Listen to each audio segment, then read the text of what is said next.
Hello, everyone. Happy Monday. Thank you for joining us again on Maximize Monday to just kind of talk about the week ahead. As you can see, a new guest in the guest chair this week. We have Rebecca Stump joining us. Just very thankful for you to jump on here with us and kind of talk about what you do, what led you to that path. Very excited to kind of get some insight from you on the learning development and everything in between that you do. So as you know from watching the show, we do the 3-2-1 type format. So the things motivating me this week are kind of heavy on the sports themes, which can be a good or bad thing. We'll see, I guess. So I have actually two Phillies games I'm going to this week. So pretty excited as we kind of see if the Phillies can break their playoff drought here. First season as a season ticket holder. So I'm hoping that I'm the good luck charm. I'm sorry, guys, if I ruin that, and I'm not, and it just all collapses. You can blame me.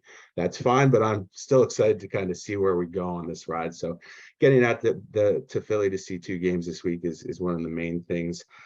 Second thing, I always talk about shows that I'm binging. I'm not really binging this one because it's a weekly thing, which is a nice reprieve from your Netflixes and whatnot, where you just get everything at once. But Abbott Elementary returns this week, so I'm very excited to join or to see what we have going on in season two. I was happy to see all the wins they got at the Emmys and some recognition just for the show.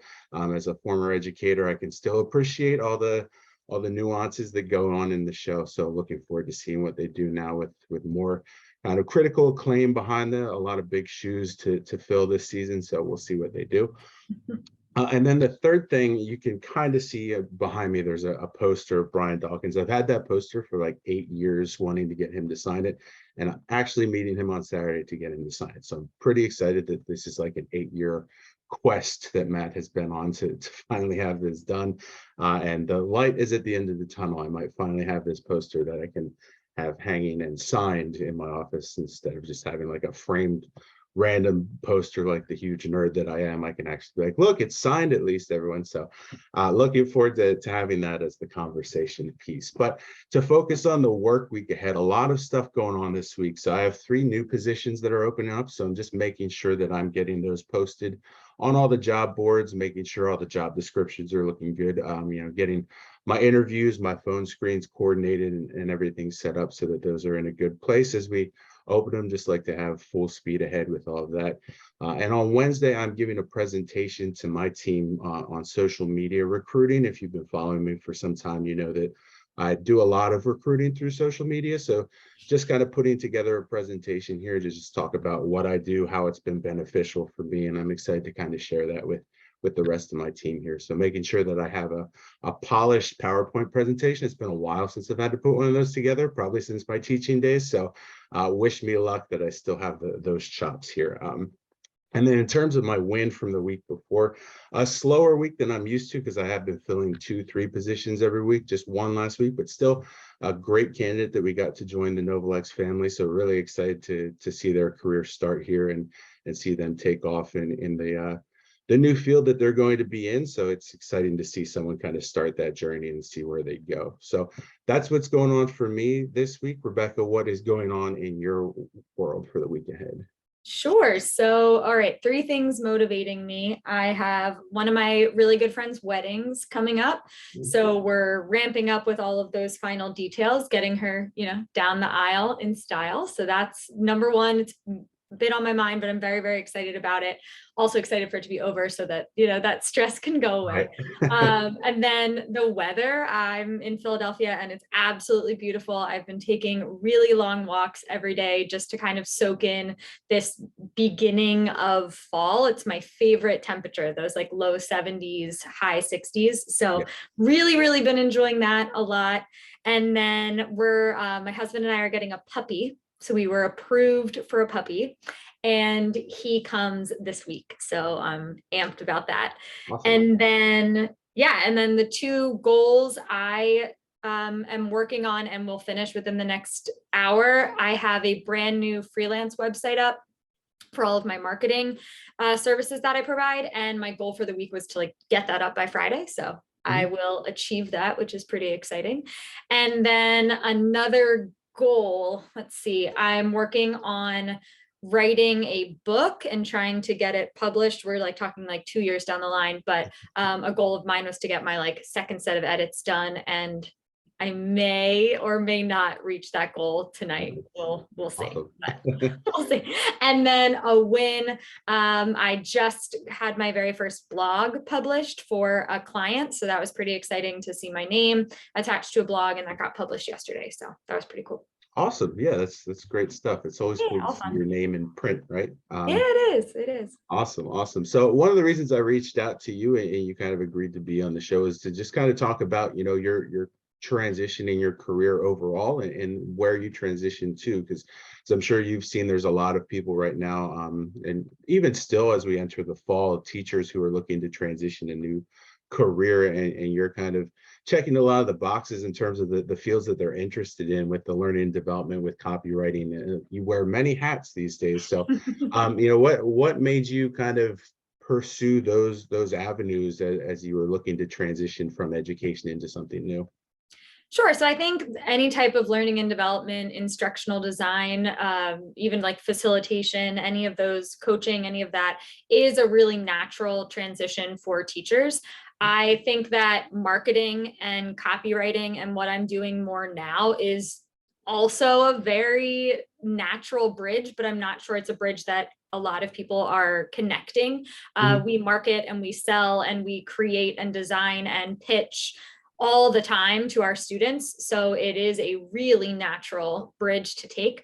But I originally wanted to go into learning and design because that was my favorite part about teaching. I loved creating curriculum. I loved crafting, my lessons in a unique and engaging way. And instructional design, you're tasked to do that all the time. So that was my original path.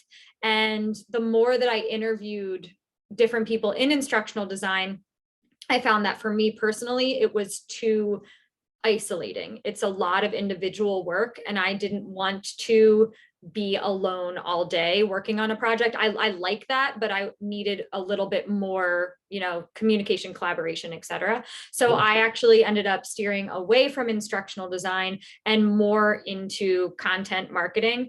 But I think they're both really great ideas for teachers. I think going into sales is a good idea for teachers. Again, that's something really natural. But how I picked it was through a lot of conversations. I must have sat down with, no joke, 100 different people. And I asked them what they do on a daily basis and what the demands of their job are, what they like, what they don't like. And I just started crafting these really long lists, basically like pro-con lists, if you will, and just trying to figure out what of all of those interviews, which one, made me the most excited. And I tried to follow my heart down that path. Okay. You kind of hinted at it within the initial response here. So now that you're transitioning into marketing, what are some things that you found that you kind of skills you developed and crafted as an educator have really prepared you for this transition into marketing?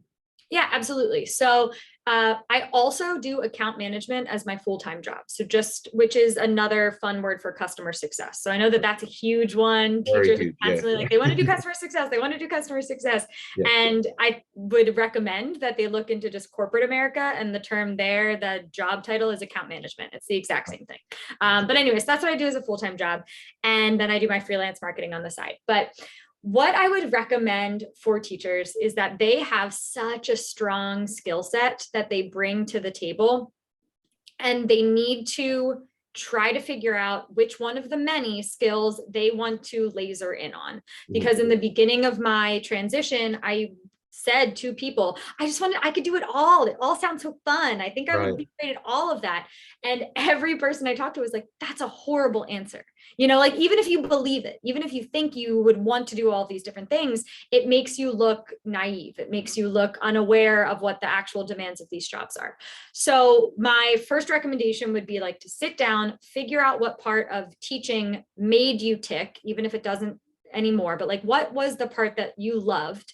And then try to find a job that will give you that section of teaching, that component, in order to make sure or ensure that you're going to like the transition that you have.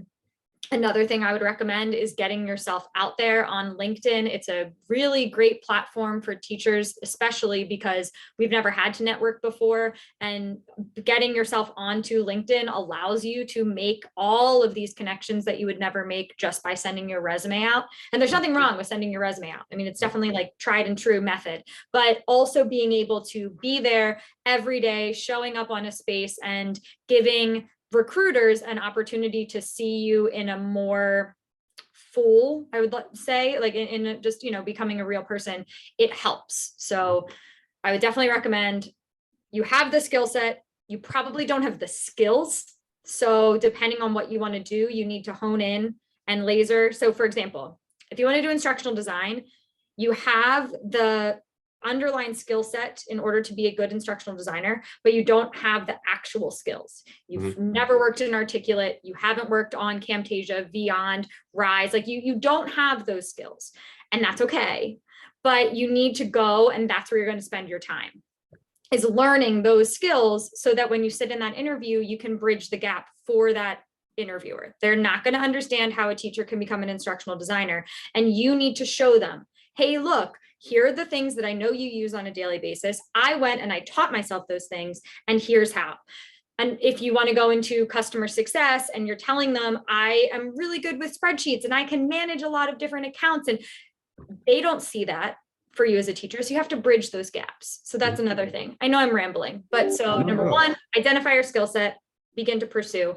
Once you have an actual outline job, understand where you maybe don't meet the qualifications, maybe where you're not quite the ideal candidate, and work to make yourself that ideal candidate with all that upskilling that you can do on your own.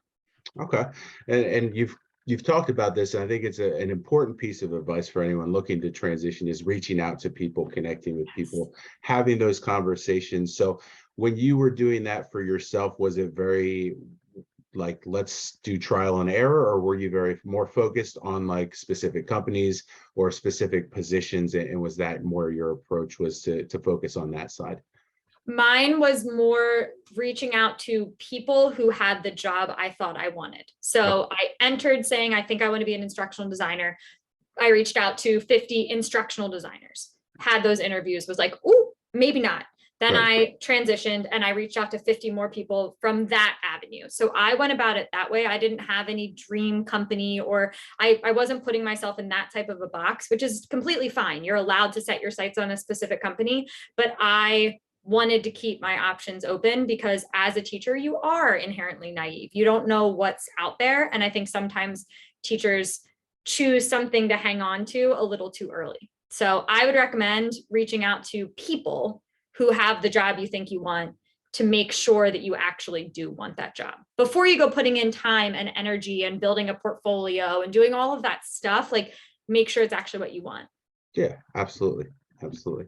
Well, fantastic advice, Rebecca. I really appreciate you taking the time. I know your day got a little crazy today, as mine did as well. So I appreciate you kind of jumping in here to speak with me about this, giving the advice that you did.